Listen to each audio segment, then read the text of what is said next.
কয়েকদিন ধরে বিরিয়ানি খেতে ইচ্ছা করছিল, তাই সেদিন রাতের খাবারে বাসাতে নিজেই বিরিয়ানিটা বানিয়ে ফেললাম। মুরগির মাংস আর বাসমতি চাল দিয়ে খুবই সহজেই ঝরঝরে চিকেন বিরিয়ানি তৈরি করলাম, আর সাথে বানিয়ে নিলাম আমের লাচ্ছি। বিরিয়ানি তৈরি করার জন্য প্রথমেই কড়াইতে পরিমাণ মতো তেল গরম করে পেঁয়াজটাকে বেরেস্তা করে ভেজে অর্ধেকটা উঠিয়ে নিব।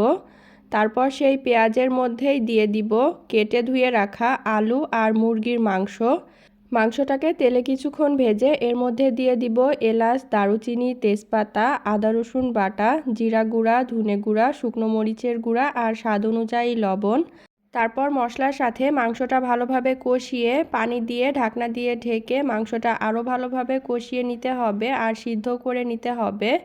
তারপর মাংসের মধ্যে চালের অনুপাত অনুযায়ী দ্বিগুণ পরিমাণ পানি দিয়ে পানিতে বলক আসলে বিরিয়ানি মশলা, গুঁড়া দুধ, কাঁচামরিচ সাথে বাসমতি চাল দিয়ে ভালোভাবে নেড়ে ঢাকনা দিয়ে ঢেকে দিতে হবে। মাঝে 1 থেকে 2 বার ঢাকনাটা উঠিয়ে নেড়ে দিতে হবে আর চুলার জালটা মাঝারি আঁচে করে দিতে হবে। সবশেষ এর মধ্যে পেঁয়াজ বেরেস্তা, কেওড়া জল আর ঘি দিয়ে ঢাকনা দিয়ে ঢেকে একদম লো আঁচে রেখে দমে দিলেই চিকেন বিরিয়ানিটা একদম পুরোপুরি তৈরি হয়ে যাবে। তারপর চিকেন বিরিয়ানিটা আমি একটা প্লেটে পরিবেশন করে নিলাম।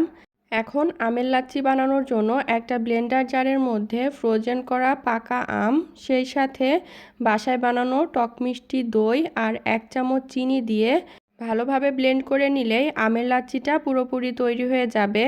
মাত্র 3টা উপকরণ দিয়েই আমের লাচ্ছিটা বানিয়ে নিলাম।